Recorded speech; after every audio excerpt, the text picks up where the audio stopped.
What is P&L responsibility and what role does it play in finance management? The P&L is a profit and loss statement. Revenues and expenses. It's the backbone of any organization, profit or nonprofit. It starts with the key revenue drivers, which are our customers, our students, and the key expense drivers, our teacher salaries.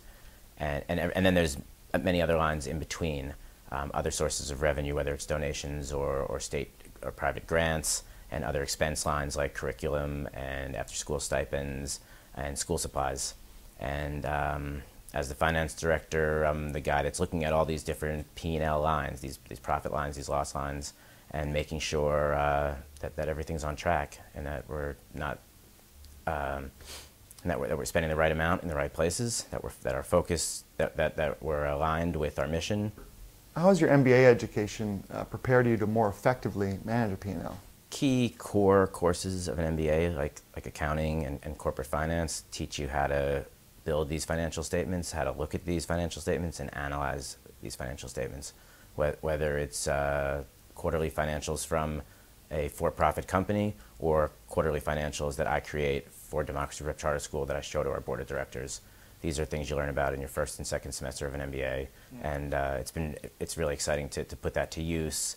And then something I look forward to doing is taking it to the next level and doing a sort of higher level corporate finance analysis. You know, a banker who does M&A is going to look at the balance sheet and perform the calculations, find out some ratios, debt to equity, liquid ratio. I can do that same kind of work that I learned about in my corporate finance class for Democracy Prep and analyze the strength of our balance sheet and the strength of our organization financially, and that's exciting. Use those more advanced skills to think more strategically. And to help position the organization for sustainability, make sure we have enough unrestricted net assets on our balance sheet to weather a storm, something like that. How's your accounting and finance toolbox evolving as your career progresses? Well, certainly it's going from a tool belt to a toolbox as my responsibilities grow. And I'm going back to some of my finance books from my MBA program to remember things that we learned, so I can have more tools in that toolbox. When I first finished the MBA, I didn't have to use those tools very much. It wasn't necessary in my first position, but in this position as finance director, I have to know how to. I have to be really comfortable with a lot of that.